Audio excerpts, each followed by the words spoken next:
there's a lot going on involving the city of Boston these days. And of course, when we want to know what's going on in the city, we like to turn to the head of the city, the mayor of Boston, Michelle Wu, who joins us today. Mayor, it's great to see you. Thank you for coming. Thanks for having me. Okay.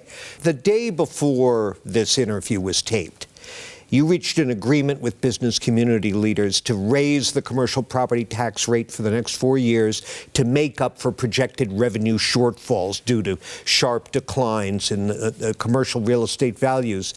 So those same leaders you negotiated the deal with have made it clear they're unhappy that you refused to make any budget cuts, as Mayor Menino did in a similar situation 20 years ago.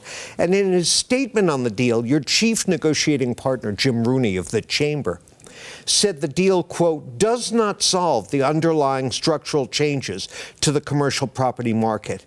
These changes may require new approaches to city revenues and expenditures. Constraints on revenue collection must be considered in the future and not dismissed, end quote. He's saying you're dismissive of those concerns. What concerns? What's your response? I would clarify a little bit. So first of all, the proposal is a short-term solution for a very specific problem, which is that within the confines of state tax law, Prop 2.5 puts a very tight belt around cities where property tax growth only goes up 2.5% each year, which on average, over the time since that's been in effect over the last 43 years, has been 25% below where inflation is. So each and every year, cities are having to try to scramble just to maintain a basic level of services to match inflation and are behind because of that state law. We also, by law, have to have balanced budgets. So this proposal really wasn't because spending was out of control and we needed to find more money. Boston's spending is, in fact, in line with surrounding municipalities and the T. We had a 7% increase in our budget this year compared to last year. Brookline had a 6% increase, Cambridge had an 8% increase, the MBTA had an 11% increase.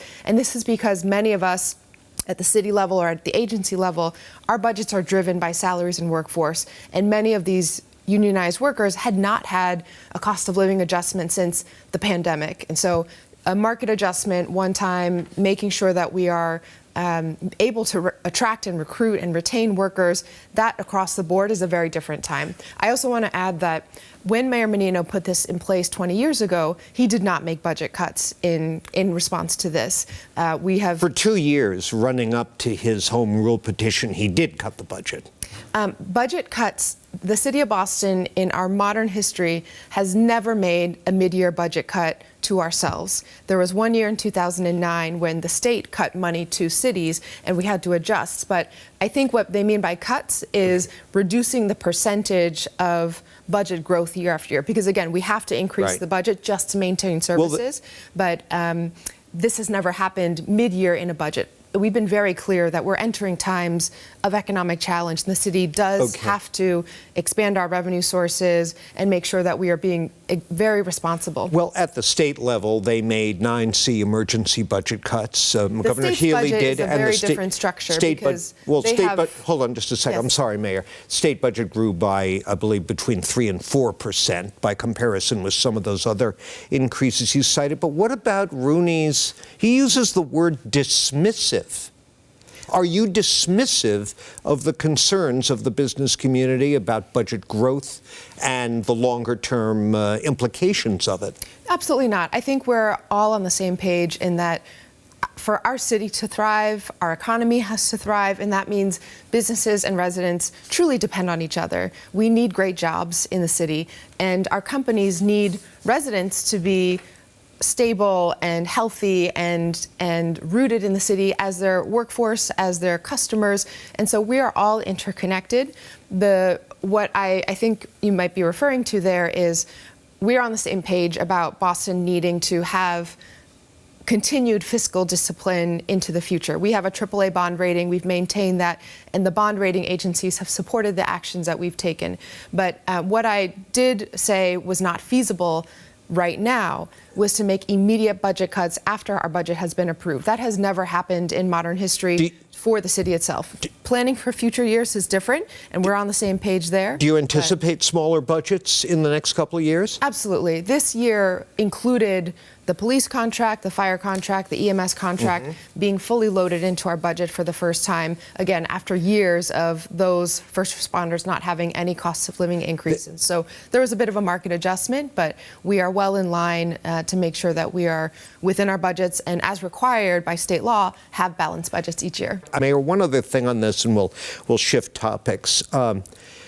If you look down the roster of the executive committee of the Boston Chamber of Commerce, with all due respect to the men and women on there, very few of them are top dog at their companies. They're regional administrators or assistant vice presidents and so forth.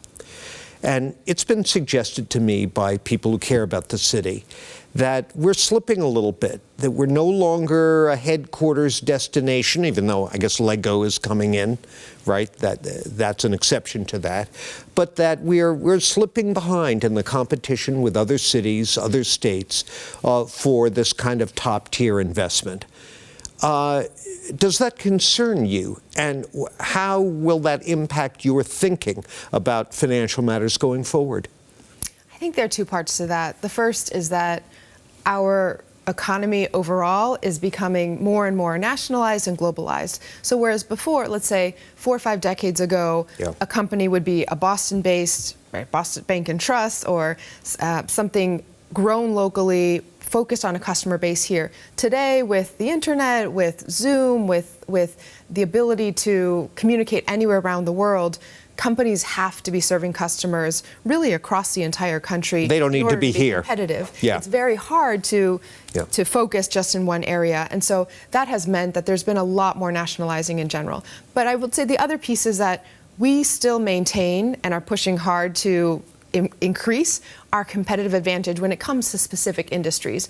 There is no comparison to Boston when it comes to healthcare, life sciences, tech, and we are pushing in partnership with the state on climate tech really being the next frontier where Boston is going to claim that mantle.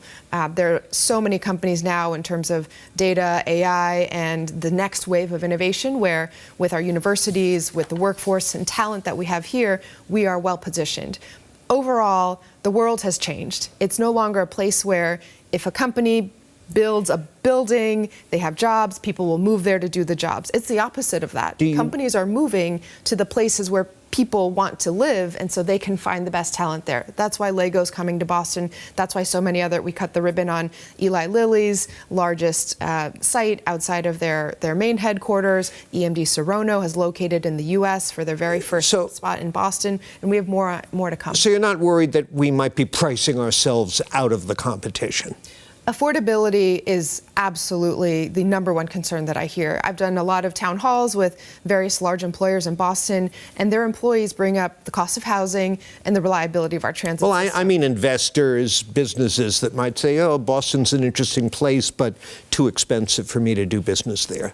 We absolutely have to focus on being competitive. We'll never have the cheapest land costs. We'll never have the cheapest labor costs. There's a high standard of living here. Right. But the value proposition that we offer needs to be competitive. All right, I got to slip in one other topic before our time is up. The ballot question 2, the question that if the yes vote prevails would end the use of the MCAS test as a graduation requirement. You told an interviewer recently that you were torn about this and didn't like some of the aspects of the ballot question, yet you're on the fence. You're not taking a position. Why?